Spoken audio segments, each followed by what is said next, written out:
Hello everybody, welcome to the United Stand. I'm back quicker than I actually thought. RALF RANGNICK has been officially announced as Manchester United coach. We wait for the official. We don't start jumping on early. It's going to happen. It might happen. It's going to happen. It's going to happen imminently. We go live when it's official. And it's now official from Manchester United Football Club that RALF RANGNICK, Wreck-It Ralph, as we call him on this channel, because he's going to come in, wreck it all up and build it all up again. That's what he's coming in. The Ralph Wrecking Ball has landed at Old Trafford, we hope. The Christmas tree is up.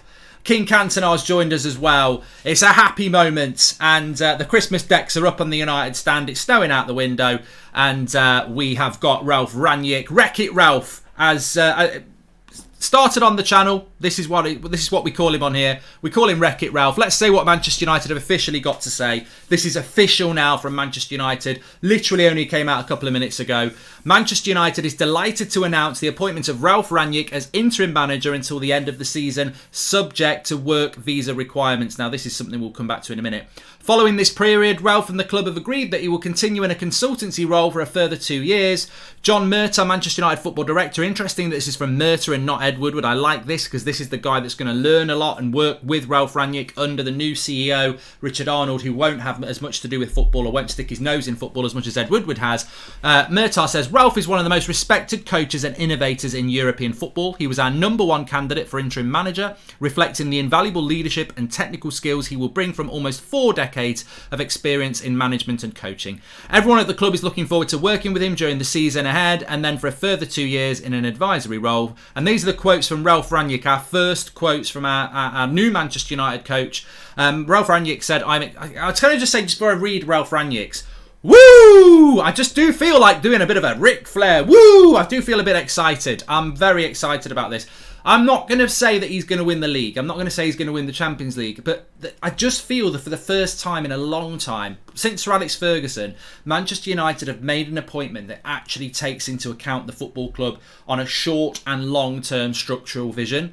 I'd never felt that Ollie's journey was real. I didn't. They spoke about 3 years and I was like, but you're all inexperienced. What journey are you taking us on when you've never been on that journey before? And they came across obstacles and they didn't know what to do. Rangnick's been on journeys. He knows how to build a football club. And he's also an architect in relation to how he plays and has influenced major coaches like Tuchel and Klopp and Nagelsmann. So I'm very excited that for the first time in a long time, whether it works or not, there is reason for optimism and there is reason to be excited. And this is a bounce. This is more than a bounce. This is like a bloody rocket on a trampoline bounce. This could go atmospheric. It's really great. Stratospheric. I don't know what the word I meant. Anyway, first words from RALF RANGNICK. Our very first words from RALF RANGNICK. Listen to this. He says, I'm excited to be joining Manchester United and focused on making this a successful season for the club. This squad is full of talent and has great balance of youth and experience. All my efforts for the next 6 months will be on helping these players fulfill their potential, both individually and most importantly as a team. Beyond that, I look forward to supporting the club's longer-term goals on a consultancy basis. Carrick will remain in charge of the first team until Ralph's work visa is finalised. The club wishes to place on record its thanks to Lokomotiv Moscow for their cooperation in the process of bringing Ralph to Manchester United. So Manchester United's new coach is, not surprisingly, RALF RANGNICK.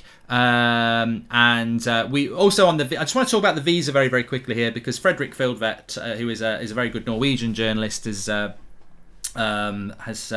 mentioned this, and a few other people have mentioned it as well. You've got Manchester Evening News saying that he will be on the bench for the game against Arsenal. You've also got Sky saying that it might be Michael Carrick. I suspect that there is a little bit of guesswork going on here, and the reality is, the truth is that there is no clarity on that at the moment. So yeah, and look, a nice tweet from Gary Neville for once. He says, welcome to the greatest football club in the world. RALF RANGNICK, a contract for 6 months to coach the team, a contract for 2 years to coach the club. So I think that's very, very, very important that happens as well.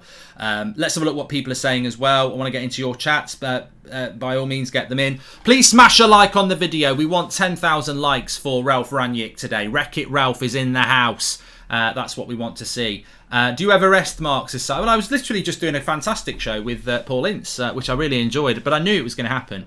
Hi Marky, having a great day. I'm glad Wreck-It Ralph has been appointed. A nice extra birthday present for me. Let's get to work, says Jamie Johnson's. Well, happy birthday, and happy birthday to everybody, really. I do think this is a really big appointment. I feel a sense of relief. I've mentioned this before personally. I'll just give you how I feel. I want to take some of your chats as well, and we'll talk about what's going to happen. But I feel a sense of relief. I pretty much since the Liverpool game, I've had this feeling of sickness in my chest about Manchester United and where we're going. It's not a nice feeling when your football club is rudderless and seems to be drifting and things are getting worse. And look, that was a good point yesterday against Chelsea, but imagine if we had Carrick and McKenna for the rest of the season as interim. I'm not blind. It was a lucky point. It was a lucky point on reflection when you look at the stats and everything. But it becomes a really positive point because what's happened today was always going to happen. We've got a new manager who's not been here. He's never been here before. He's never been a player. He's never been a coach, and he's not touched this team at all yet. When he comes in today and gets involved in the coaching tomorrow, this is a new thing. All these players get a clean slate. Now, I said this on Twitter this morning. Some of you don't like Bruno. Some of you don't like Ronaldo. Some of you don't like Martial. Some of you don't like Maguire. I don't rate McTominay. I've said that before. I'm not convinced that Maguire should be starting at the moment. Some people don't like Wan-Bissaka. Some people don't like Luke Shaw.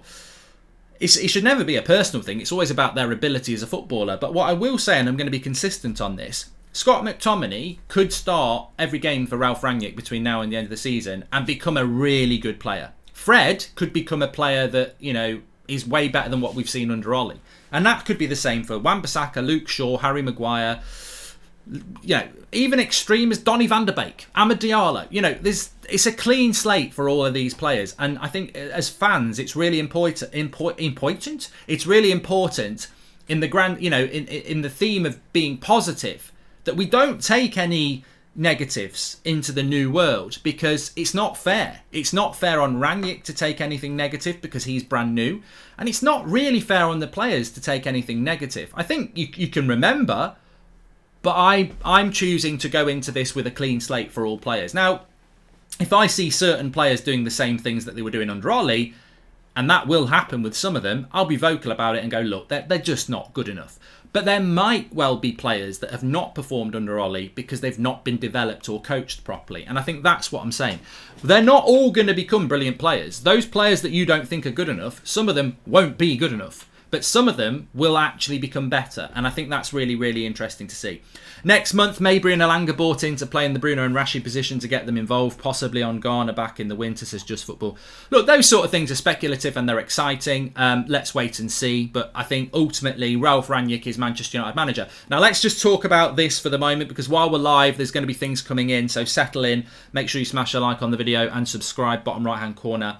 Clear out the coaches, says Malps. Well, look, I don't know what to say about that in relation to what's going to happen with the coaches. I don't know whether he's going to bring in an assistant coach with him. But Wreck-It Ralph is starting to hit social media. I'm proud to say that started on this channel, but, by all means, everybody use it. That's what it's all about.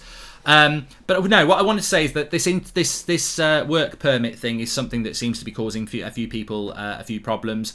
Ralf Rangnick will meet the squad this morning and will hook a few players, says a couple of players. Samuel Luckhurst. I don't know how he's going to meet the squad today, because I'm pretty sure that the players are off today. But that's I don't know whether that's a true. No, that's not going to be true. No, that's a fake account. Scrub that. That's not been said at all. He won't meet the players because they're not going to be in until tomorrow. But no, on the visa thing, what we need to know is, where is Rangnick? Is he in Germany? Is he in England? There is he will have to do a negative PCR test because of COVID. The work permit thing, I'm sure United can grease a few palms in relation to that and get that done fast. I expect him to be taking training tomorrow. Whether he's officially on the bench on Thursday is another matter. But to be honest with you, there's three scenarios. One, he trains the team tomorrow, he's on the bench on Thursday and coaching the team, and that's Old Trafford's rocking, everybody watching is rocking, it's an amazing game.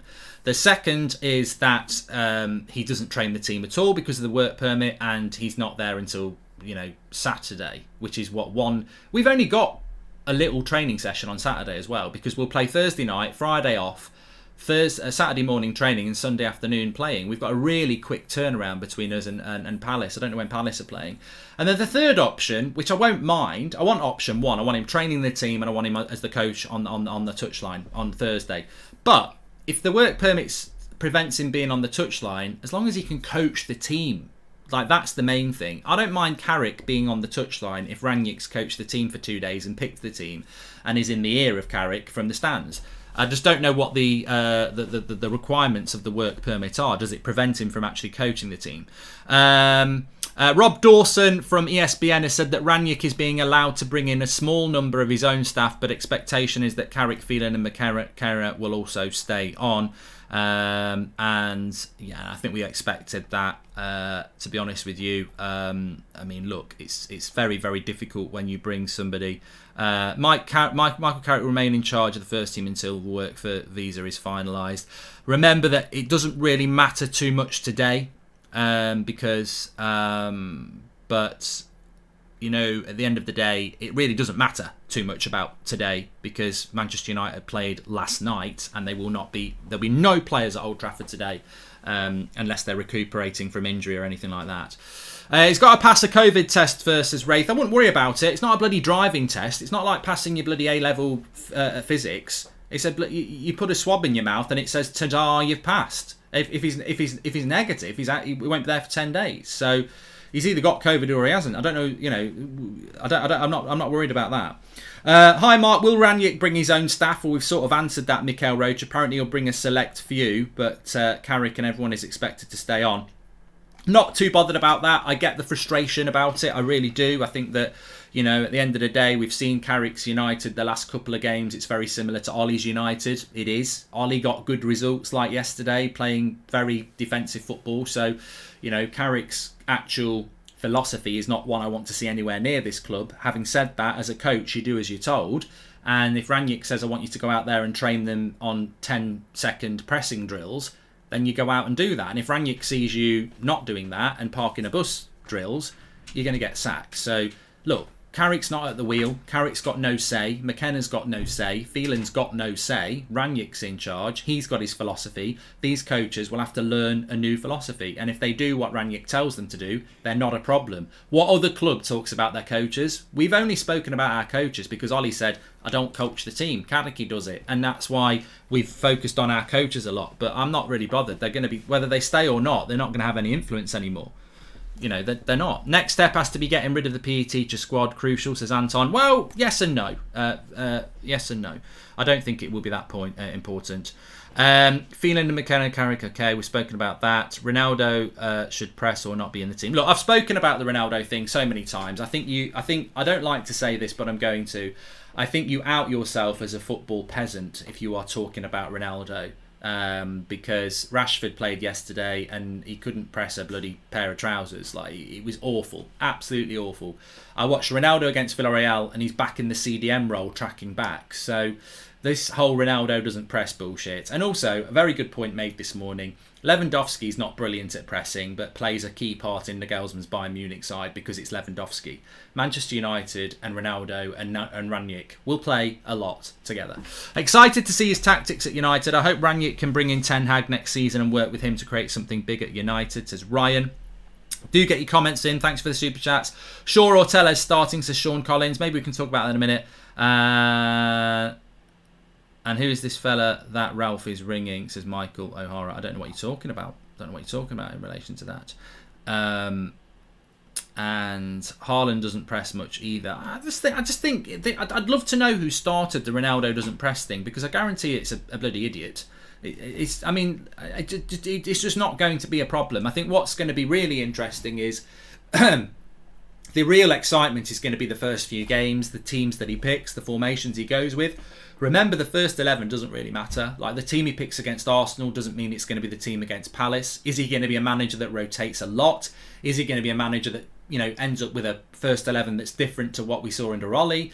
Look, Ollie's first 11 adapted very quickly to the one that Mourinho used. I mean, Fellaini was just out of the club within 2 months. Lukaku was gone in 6 months. You know, Sanchez was kicked out quite quickly as well. So there was big changes from Ollie. there'll be big changes from RANGNICK, and I look forward to seeing what he's going to do. And I will say this, look, who knows? I might be watching RANGNICK in a couple of games' time and looking at the bench, and Donny and Bruno are on there, and he's picking Lingard and Fred and Matic. You know, you just don't know, and I don't know. I think that this journey is not destined to be a guaranteed success. That's not what we're saying, but what we are saying about this journey is that it's guaranteed to be a very different journey, and it's one that's going to be. There was something this morning, actually. I must just show you. How quickly can I find it? Let me have a quick look. Absolutely fantastic. If you want a little bit more excitement in your tea this morning, let me just tell you this. It was on the United Stand Twitter, so let me just get this for you. Lots of things coming in we'll be talking about, but I'd be remiss of me not to just show you this. And I think when I say Ollie, I mean Carrick as well. So this is RANGNICK's RB Leipzig side of 2019 against Manchester United's Ollie side, stats per game. So in relation to where they were in their league. So for tackles this season, United 20th and Leipzig were first under RANGNICK in 2019. For successful pressures, United are 19th in the Premier League, Leipzig were first. Pressures in the final third, United 17th in the Premier League, Leipzig were second. Interceptions, United 19th, Leipzig first. Recoveries, Manchester United 19th, Leipzig first. Opposition errors leading to shots, United 20th, Leipzig first. And goals conceded, first for Leipzig, 18th for Manchester United. Now that's comparing where Leipzig were in the Bundesliga when RANGNICK was in charge in 2019 against Ollie's United this year. We're basically bottom of the league for tackles, pressures, interceptions, recoveries. Leipzig were first. Now that doesn't mean we're going to be first. I just want to say this: we're not. That doesn't. I'm not getting you excited about that for any other reason than to say the contrast between Ollie Carrick's football and Ralph's football is there. Ollie, pragmatic, park the bus, counter-attacking. RANGNICK, front foot, pressing, oppressive, entertaining football. Even if we meet in the middle, we're going to be so much better. That's what I'm excited about. I'm not saying we're going to be top of the league for everything under RANGNICK. He'll certainly try and do that. But we're not going to be bottom of the league anymore either. We're going to be, we're going to move up. And I think it's night and day, says Rebel, and I'm very excited. RANGNICK will bring in a manager who understands his football philosophy. I'm not ruling out the possibility of Nagelsmann, says Joseph. Be hard to get him out of Bayern Munich after a year, though. Just hope Ralph stays longer term beyond his 2 years and decent. Get fed up with Woodward and Glazer's incompetence, says Sarjoy. Kamal, thank you very much for the members club there. And what are your expectations for the Arsenal game? I think the team will take some time to adapt to Ralph's coaching and tactics, says Venkat. I think that's a good question. We don't definitely know that he will be in charge for that game. I suspect and hope that he will.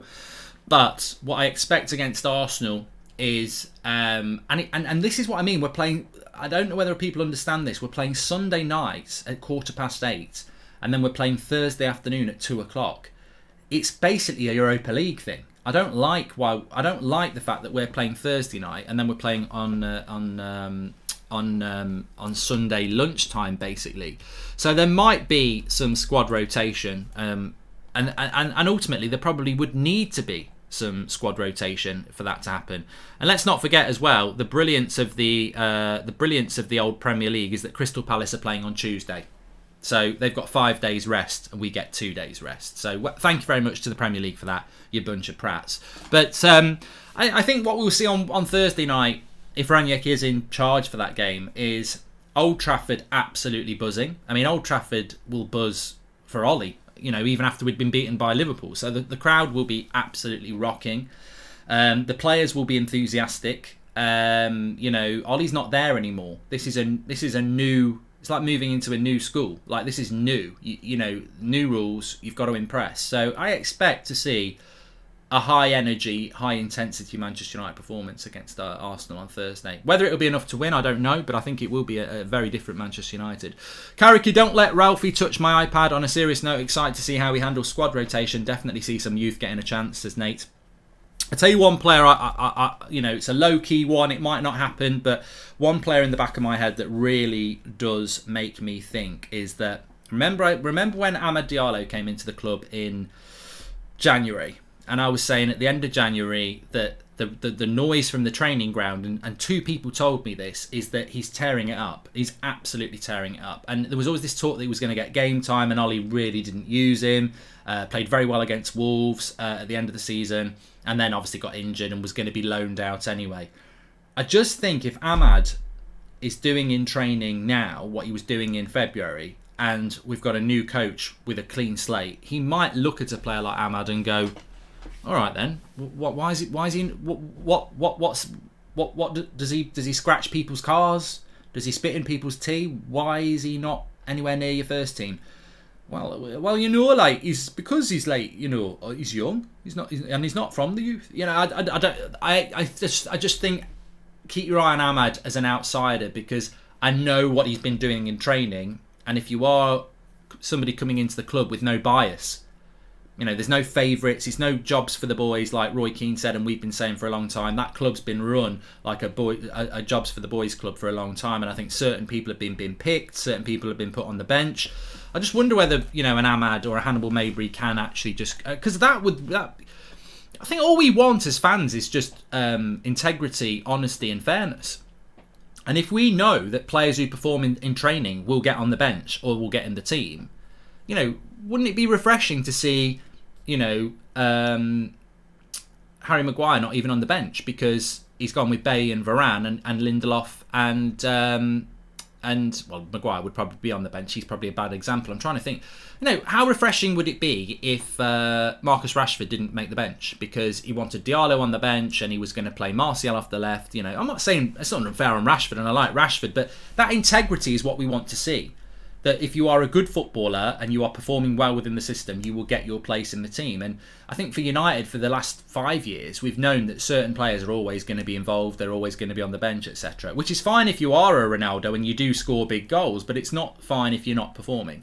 No matter what Rangnick does with this team or who he picks for games the coming 6 months, his reputation earns our trust in him. Let's do this together, says Anton. What's the point keeping Carrick if he has a different philosophy to Ralph, says Graham. Well, the thing is, Graham, you either do as you're told or you'll be gone. What do you think this does for players who have been cast to the side? Donny, Ahmad, and maybe even Palestri, says JJ.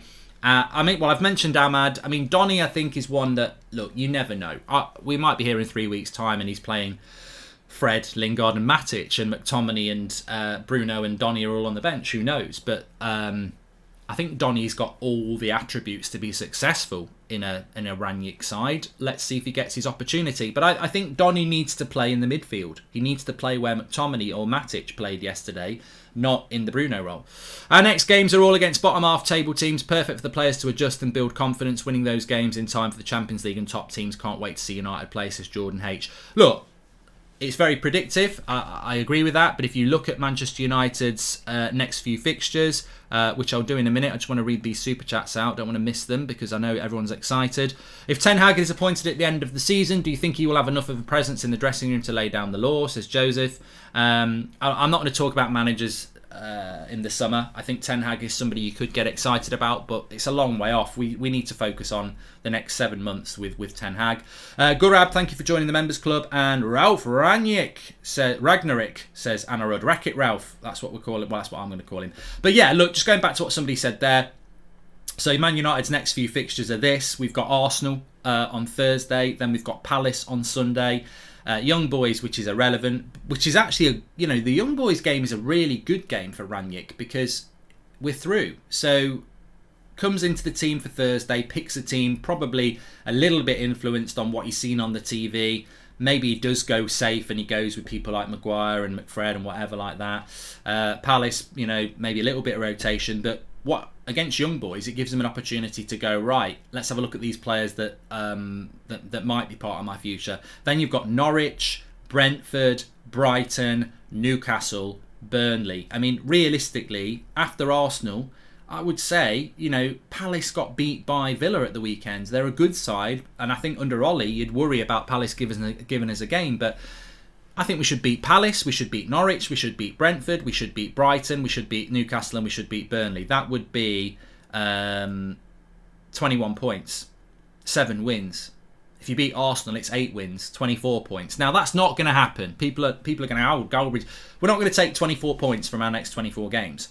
But you'd want to take a large proportion. Maybe you draw a couple. You shouldn't be losing any, but we've got to take a massive amount of points. And then you come into the start of January. You've got Wolves at home, so you'd fancy that as well. So there's 27 points there up for grabs, and if we can take 22, at least 22, then we're going to be right knocking on the door of that fourth place, which is the first stop. Anything beyond that, who knows?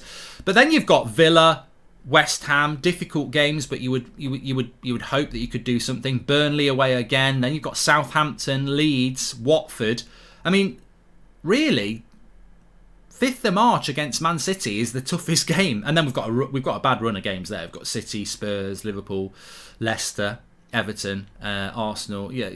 But we've got a really good run of games, and I tell you what, you look at those games again, and you go, no wonder Ollie and Man United were sort of trying to hang on. I think United didn't sack Ollie in after Liverpool because they were just thinking he'll grind out enough results to get to this period where he can grind out more. You can sort of see what they were thinking, even though it was a bad idea. Jordan H we've done. Gurab we've done. Will we be able to break down teams which part of the bus now, says Deng. Well, you're going to see a totally different Manchester United. AK says Carrick, McKenna, Phelan need to give him full control of his back staff and they need to go. I don't understand how they're allowed to stay, says AK. Gabriel Noel, I think the thing is, if you get rid of Carrick, McKenna and Phelan and let Rangnick bring his own people in, and then in the summer a new manager comes in who brings his own people in, you've basically got you've changed backroom staff 3 times in 7 months.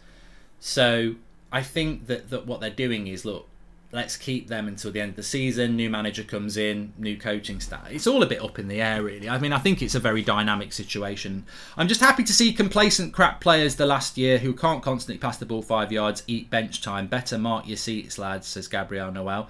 Well, either that or they improve massively. Do you think Delo has a future at club under Ralph? Delo is an attacking fullback and I think would work in Ralph's system. Love the show, Mark, says Simon Cliff.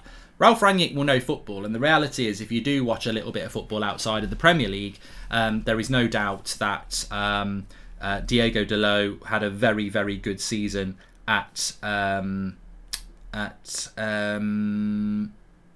AC Milan last year, and I'm sure Ralph Rangnick could be very, very aware of that. So I think you do need to keep an eye on that sort of thing and see what's going to happen.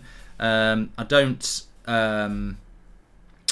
just trying to see if we've got any other updates here. I don't necessarily think that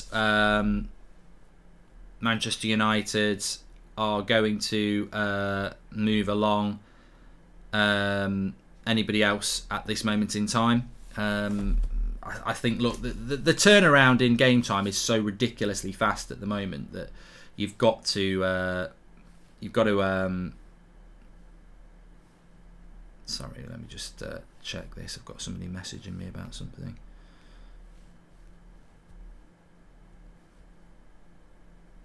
That's not working, is it? Okay, we'll go back. Sack them all. Okay, Rangnick. Rangnick is official now. Someone says if he gets to. Well, look, Shad makes a really good point here. What if it gets worse? And please smash a like on the video. We've got the Christmas tree up. We've got Eric in. We've got snow out the window. Smash a like, and we've got Ralph Rangnick as officially as manager, the most important thing. So please smash a like on the video for him. What if it gets worse? Well, it can get worse. There's no guarantee that it can't get worse, but you would be a bit worried when you look at the fixtures that we've got over the next sort of 6 weeks. You would be very worried if it did get worse. I think we should be ready to face some strange decisions being taken regarding team selection, and I'm all up for that. Nice to see some freshness and a different perspective, says Pranay. Well, there's 2 things there. One, what if it gets worse? Well, I don't think it can get any worse because this is a guy that plays football that's completely different to the crap football we have been playing. So I wouldn't worry about the football getting any worse or the results getting any worse. We've taken 5 points from 24. So I don't think it's going to get any worse. This is our worst run of Premier League points accumulation in Premier League history. So it's not going to get any worse, I would say. But we might not win the title. We might not win the Champions League. We might still be a team that battles for top 4 because Chelsea, Liverpool and Manchester City are very well-run clubs. So I don't think we can start I always said this. I don't think you can start talking about we're going to win the Premier League or anything like that. We're a long way from that. And Paul Ince was right. We were sort of trying to keep possession in the corner with 3 minutes to go yesterday to try and keep a point against Chelsea. So there's a lot of work to be done in relation to the way we play football, also the mentality of the players as well, which has become a little bit obsessed with second best. And the second point, I think, from Pranay was very good, is that I wouldn't come into this with any favourites or players that you don't like, because you might find yourself... You shouldn't come into this situation with any prejudice, is what I'm trying to say. This is not... Look, my prejudice would be Bruno. I like Luke Shaw as well. Obviously, people like Rashford, Ronaldo, obviously, De Gea, Donny. You know, there's certain players that I think, Sancho, that should definitely start. What if they don't? Some of them don't start. Do I go, well, Rangnick doesn't know what he's doing. He's an idiot. He's not picking Bruno. What's he doing? Well, I would be disappointed, but he's a new manager and he must be given his own opportunity to do what he wants to do. So I would expect that some of you won't be happy with his team selections. Now, look, I'll use an example here. This should never happen, and I wouldn't be very happy about it. But what if he went with Dean Henderson in goal because he thinks his distribution's better? I would totally disagree with it, but I'd have to respect it and go, look, this is a new manager. The thing that will carry me along with Rangnick is that I think with Ollie, it was very clear that it was very much about favouritism and mates rates and what was your touch point with the club. And, you know, I think with Rangnick, he's got no prejudice. He's got no attachment to this football club. There's no player that's played for him. There's no attachment to Manchester United. When he comes in, his only objective is to get Manchester United back up the league playing good football. So I expect it to be a very honest and integrity-driven process, whereby the players that he believes are the best will get picked. I'm sure he's going to pick players that I don't agree with, but you've sort of got to trust the guy and see what he's all about. And he certainly deserves a few months to do that. It might not work. You know, the one thing about United is we don't seem to be able to catch a break. So, you know, we could be here in 3 months going, this was a bad idea. He's never managed, you know, let's look at that. You know, we're all very excited. I am very excited. But imagine in 3 months that it doesn't work out and, you know, the players don't respond to it and the results are poor. And you know, it's like, well, you know, he's a great mastermind, but the Premier League's just not for him. That could happen. But the good thing about that is that we've sort of built in a situation whereby he's an interim anyway. So, you know, the only my big problem would be is if we go on an amazing run, we play great football, we hit the end of March, you know, we knock PSG out, we're into the quarterfinals, and everyone's singing Rangnick's at the wheel, give him the contract. Rio's doing his imaginary I don't care, give him this, that, and the other, and we go and do that again. I think we've got to follow through on the plan this time, no matter what. Rangnick is going to be at this club for 3 years. If he wins us the Champions League, I would still not give him the job. Now, people are like, that's madness, and it probably is madness, but I just think let's go with the plan. The plan is good. Let a guy come in the playing staff, build a philosophy that then someone else comes in and takes on, and then he takes that up into the sporting director arena. The turnaround is very quick, yes, but I'm really glad the Young Boys Games is dead rubber so Ralph can use it to learn about the team and experiment, says Andrew. Thank you very much, Andrew. Right, let's just have a quick look what's going on the socials here, because I'm sure there's some updates that we haven't seen whilst we've been live. But Ralf Rangnick is manager of Manchester United, so please smash a like on the video. The current Manchester United coaching team will remain at the club, according to Simon Stone. I think they're very, very lucky. Very, very lucky. In fact, I'll just tweet that. Very, very lucky.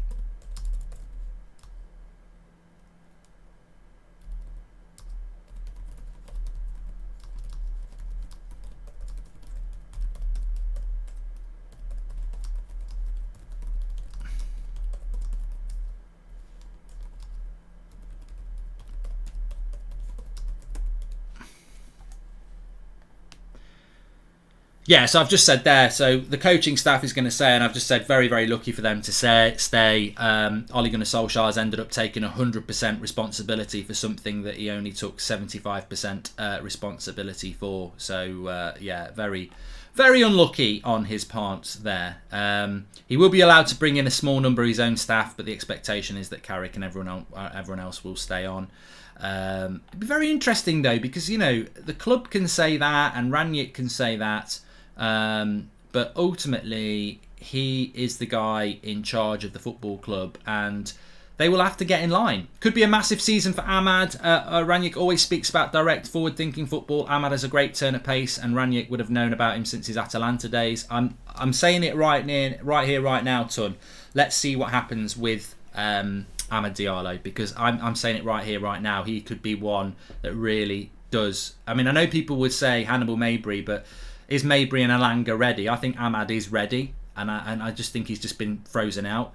Ralf is at das Rad, German for Ralf is at the wheel, reeling, buzzing with disappointment. Mark, who do you think will be dropped and who will flourish, says Clarkey. Well, I do want to talk about that, actually. I think it's a very good point to sort of talk about how we think the team will develop, because I think those sort of things are always very speculative, and therefore it's always very exciting as well.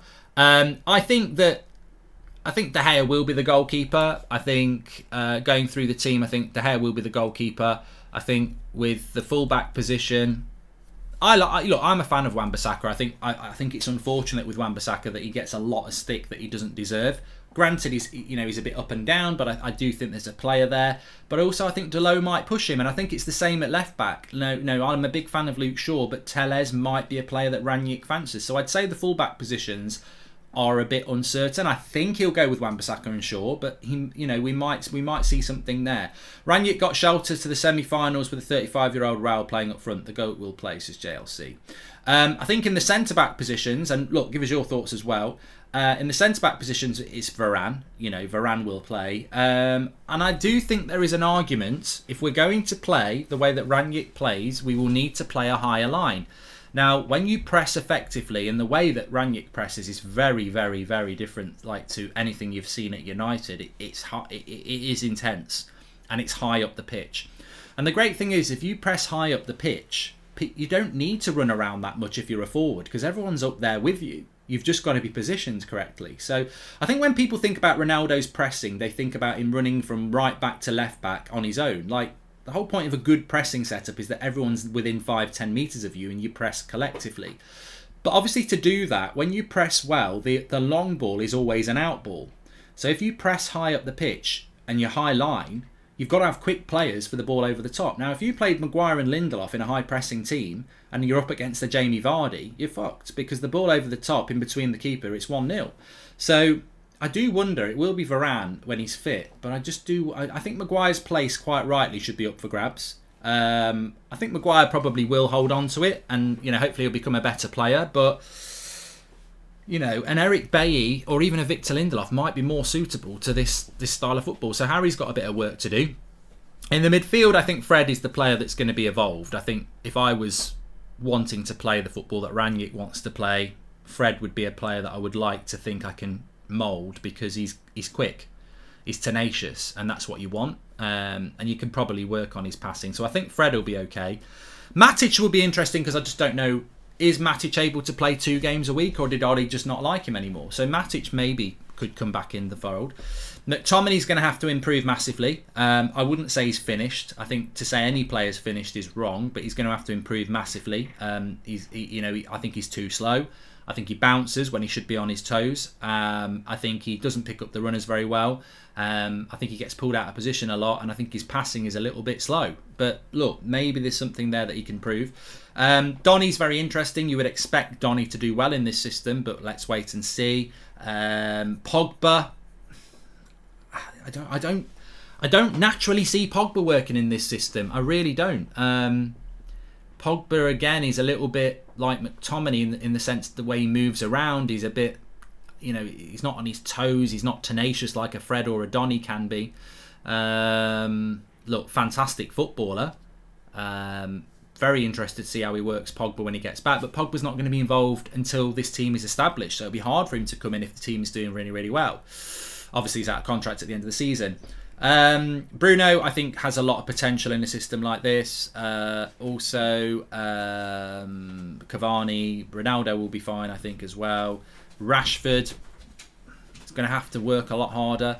Sancho will be fine in a system like this. And then, maybe, Martial might get a chance. Oh, Mark, I love this appointment. And obviously I've mentioned Ahmad. I think he's a player for the future as well. Love this appointment with Ralph. Do we know how good his English is? I pray he puts an end to the McFred and plays Donny Moore, says Dasbo. He can speak English, yeah.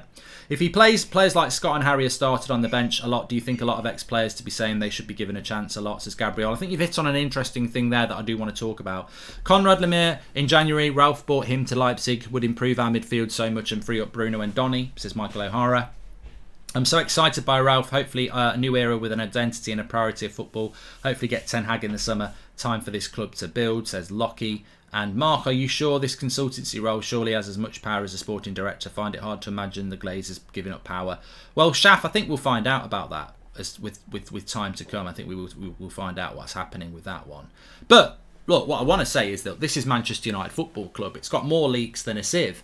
If he does start dropping big influential players, and I'm not going to name them because it could be a favourite of yours, it could be a player that you think needs dropping, but 100%, Manchester United is a toxic football club, and we need to be very, very careful of that as fans. Yesterday we had mainstream media saying that Ralf Rangnick had picked the team. He didn't, but lots of people believed it. So the power that the mainstream media can have, the power that agendas can have just within the fan base, the power that players can have in that dressing room. We've seen all this. Mourinho lost the dressing room. Mainstream media's influenced stuff, fans have influenced stuff, and players have influenced stuff. So we've got to be very, very careful about that, because the one thing I would say about Rangnick is that with... One minute.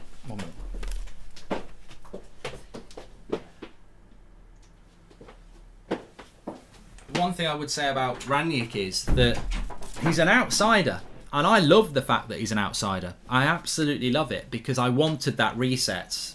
Sir Alex Ferguson came in as an outsider. He'd never managed the club before.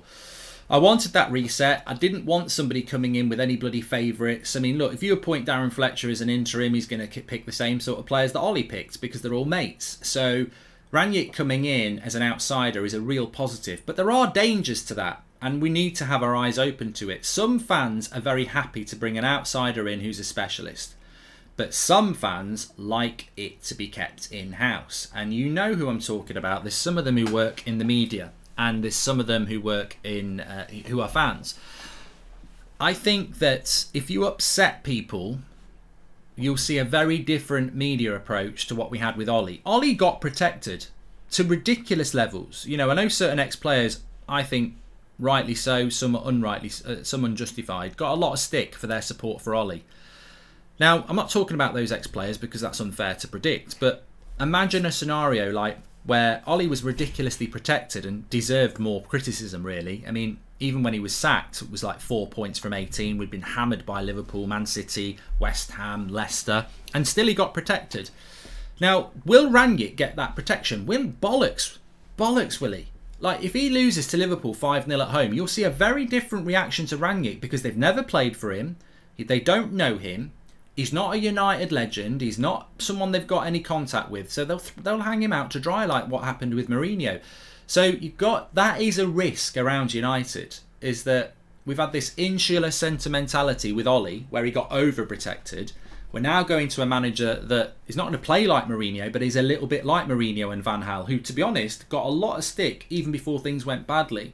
So be careful with the players as well, because the players have got connections with these people and give information to these people who then put it into the media. So we've got to be very careful about, how this could go toxic, because certain people in and around that football club and in the media will not like an outsider coming into their football club, and they don't really have much of an influence on it. So we've got to be careful about that sort of thing. But I do think he's got to come in and break a few eggs. I do think he's got to come in and, make a stand, because he's coming in with a lot of respect points anyway. But if he came in and went, you're not in the team because you've not been playing well, and I'm not talking about Ronaldo. Ronaldo being dropped yesterday felt to me like this was a power play by Carrick to sort of show, look, I can make big decisions. I want to be a manager in the future. That's how I thought about that. Dropping Bruno and Rashford on Tuesday, but didn't drop Maguire, like, you know, or McTominay or Fred. So I want to see Rangnick come into that team and make changes, but I want it to be the right changes. I want it to be the players, and I'm not going to call them out because I think they get a clean slate now. But certain players that have performed badly for a number of games need to be taken out of that team. RALF won't want the job full time. He's here to reform from top down. That's what he's best at. He's not an ego merchant that wants all the glory. And I want that. I want to see that happen, Chris. I actually want to see 7 months of a guy that, you know, if you're going to take over a business, a good person will go in and look at the, you know, what's going on in the cellar all the way through. And this is basically what Ralf Rangnick has the opportunity to do if United let him. He gets to go on the shop floor, on the training ground, look at the squad, look at the players, look at how they play, change that, implement ideas there, then move up into the coaching area and change all that, then go up into the sort of, you know, the higher structure area around the sporting director, the director of football, and then touch points with the board. So it's, you know, from a footballing side, it's top to very bottom. That's the plan, and I think it's really, really important that that happens. So we're going to see. We're going to see what happens with regards to how he implements his team, etc. Mark, is Rangnick a type of coach who will loan out players like Ahmad, Alanga players who need game time, says Grant? We still got a very, very inflated squad, haven't we? That will remain, you know, and it's not it's not something that Rangnick's responsible for. It'd be very interested to see what happens with Manchester United and certain players. I mean, look, Jesse Lingard is one that comes to mind. He might be a player that Rangnick likes because of his intensity, and he does press from the front. He might really like Lingard. He might go, why is Lingard? You know, Lingard's a big part of my plans. But what he will then have a problem is, well, you can't like Lingard. You can't like Lingard, Rashford, Martial, Greenwood, Bruno. You can't like all of them because you can't play all of them. So somebody, somewhere, maybe one or two, are going to have to go elsewhere. I mean, look, Mason Greenwood's a really interesting player. Like, he was on the bench yesterday. He's played a lot of football this season for Ollie. I like Greenwood. I think he's a generational talent. But where does Greenwood fit in?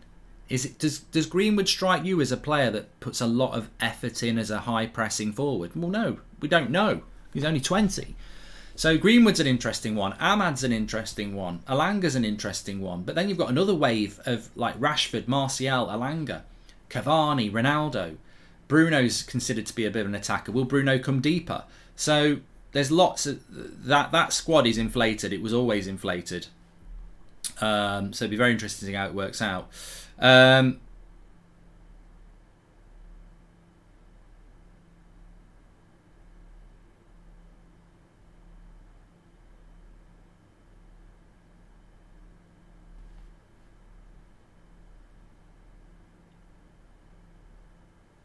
Samuel Luckhurst is saying that club sources say that Rangnick outlined a clear style of play in his interview to arrest United's identity crisis under Solskjaer, and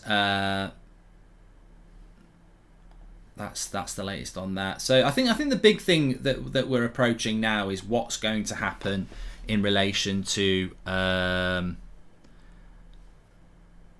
what's going to happen with with Solskjaer. Not Solskjaer, with Rangnick, and whether he'll be on the pitch. I'm not massively bothered about whether he's on the touchline on Thursday. What I am bothered about is whether he's at Carrington tomorrow. We need him to be at Carrington tomorrow because I've seen it over the years. You've seen it over the years. I think Sir Alex Ferguson had it happen to him. You can have a touchline ban. You can be sent off. You can be ill. You can have something else that you've got to do. You can have a situation where a manager is in the stands and it's still his team. So that the ideal is Rangnick's on the touchline and coaches the team from tomorrow. The second best scenario is that he can't be on the touchline but he coaches the team from tomorrow. The worst case scenario is that he's not coaching the team at all because of the work permit and Carrick's doing it. which would be shit because the turnaround between Arsenal and Palace is literally 2 days, so he won't be able to train the team much before the Palace game. We need him training tomorrow, and the question has to be why we've not sorted it out any quicker. Because it was Thursday afternoon that it was announced that he was actually going to be Manchester United manager, and yet here we are on Monday lunchtime thinking that he might not be available for the game on Thursday. So what we've been doing for a week would be the question there. But look, I'm sure we'll get more and more news as things develop. But the main thing is, and look, we spoke about this. We spoke about this on Thursday, didn't we? Sorry, spoke about this on Friday. There was an expectation that. Here's another quote. This is from Daily Mail. It's understood that Solskjaer's backroom team will all remain at United, even though RANGNICK will bring in a few of his own staff, including trusted video analyst Lars Konetka, which is a good one. I didn't think we were going to get Lars Konetka, so that's a bit of positive if that's going to happen. If you know, you know. But Lars was somebody that we were excited to get hold of, but then we thought he was going to be staying at Lokomotiv Moscow, but apparently now he is going to be coming. So he's very much a trusted ally of RANGNICK, and would be really, really good if we get him. So keep your eye on that. See what happens with that, because he would be very, very good to bring in. Ralph's Football Nightmares UK, says Sean Finity. And British media have got it wrong with Ronaldo. They don't deserve him. He didn't press 13 to 15 years ago, but United still won everything there was to win. I think it is media driven, Nick. And unfortunately, in this country, all my life it's been like this. You are a hero, and then you're a villain. It's just it's the way the British media has always worked. They'll build you up and then they'll knock you down. And Ronaldo comes in and he's, they're all making bloody loads of money out of it through their, constant articles about him. And then after a couple of months, they're like, maybe there's an angle where we say it's all his fault that United are bottom, and it's frustrating, but he will prove them all wrong. Ronaldo is the absolute GOAT of proving people wrong, so he will be absolutely fine. I'm not worried about Ronaldo at all. I look forward to this. What do I predict? What do you predict for the season? I think that's really important. There's no guarantees, of course, on a prediction. I actually do think we are going to take a lot of points between now and the Wolves game, which is 8 games. Between Arsenal and Wolves in the league, we've got 8 games, which is 24 points. So I think we might have more than 8, actually. I'm sure I said we had 28 games, which doesn't even work. But I think we're going to take a lot of points. I think we'll get ourselves right back into the top 4. And then in January, it will be very interesting to see what we do in the transfer window, because I think that is an opportunity to go and get a midfielder that I don't want Man United to sell 3 or 4 players and buy 3 or 4 players in January. That's never going to happen. I wouldn't mind a couple of people going out on loan and a midfielder coming in. If we could do that and bring a midfielder in January, I think it'd be quite interesting. And the interesting thing is, Leipzig are not in the Champions League anymore. They got knocked down into the Europa League. So Leipzig, couple of midfielders there that people have mentioned that RANGNICK knows. Maybe we get one of those midfielders in January and we have a proper go at the Champions League. So we would be outsiders for the Champions League. A lot of things got to go right for us. But I would like to say we will get 4th place, which is, wasn't looking very likely a couple of weeks ago. So 4th place and a deep run in the Champions League would be nice. And, maybe an FA Cup. But that to me is what I would be hoping for. I think this squad has got so much potential. It was only a few weeks ago we were talking about, a couple of months ago, we were talking about a title challenge. That's what this squad was meant to do. Even under Ollie Ball, this football is going to be totally different. So I would like to see that. Troy says the future begins today, and I think that's exactly right. It really is. Sabitzer doesn't play for Leipzig anymore, Philip. He went to Bayern. And Lake says, you're already lowering expectations for 4th place again. Mate, we're 8th. We're 6 points off 4th. I'm not lowering any expectations. We are where we are. We're 12 points off the top, and we've got no midfield. So we're not winning the league. And I think top 4 is what we've got to go for now this season. The title challenge was destroyed by Ollie and Carrick and McKenna and Phelan. They absolutely screwed it up. We wouldn't have got top 4 if we hadn't made a change to the team. I think we're actually in 9th at the moment. So yeah, you know, positivity and everything like that. That's what we need. Let's see what happens. But I'm expecting a massive bounce from Manchester United on Thursday. It is a new beginning. It's a reset. Wreck-It Ralph and the reset. That's what we're all about. Hi, Mark. What's your favourite Christmas song, mate? Martin, quite like Power of Love by Frankie Goes to Hollywood, to be honest with you.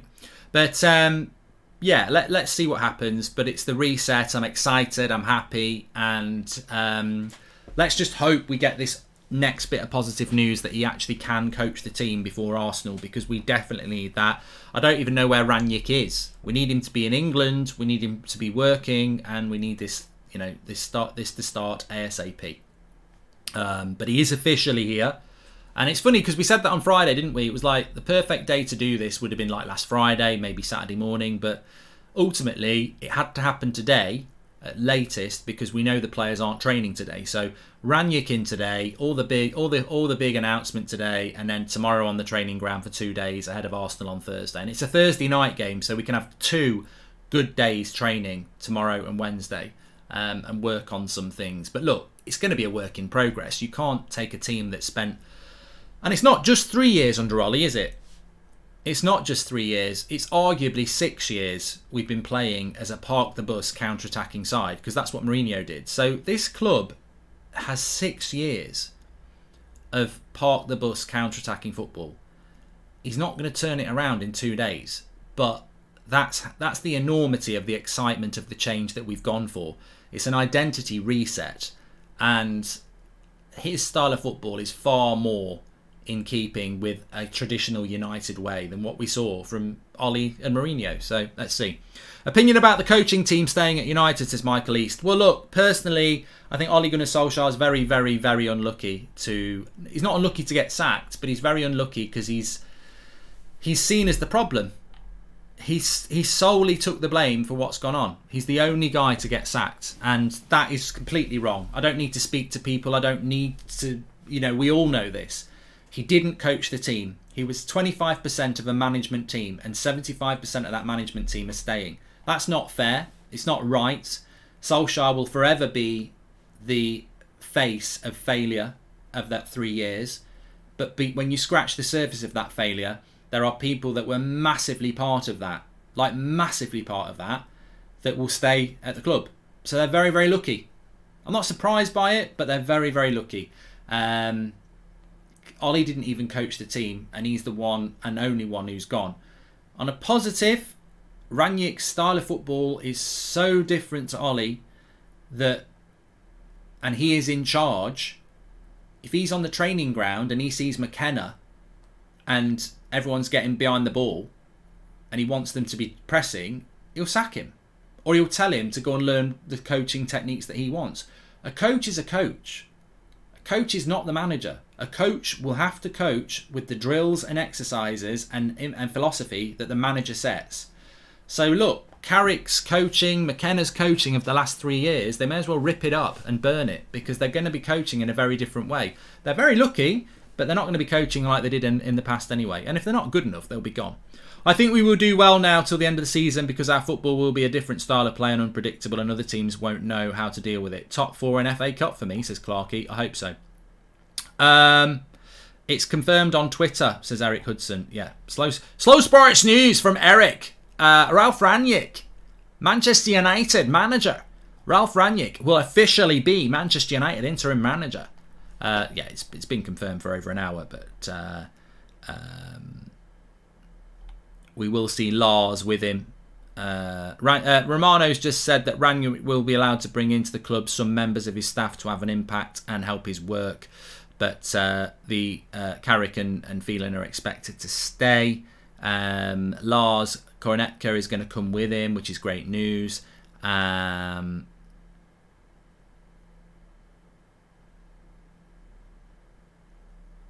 But let's see what's happening here. There's no compensation to pay to Locomotive. And I think that'll do for now. So look, very, very happy. It's the news we expected, but you never know with Manchester United when it's going to get delivered. I don't know whether to do Romano shall I do Romano live at 1:30, or shall I do it as a record and put it up a little bit later? It's just we just seem to be doing relentless content at the moment.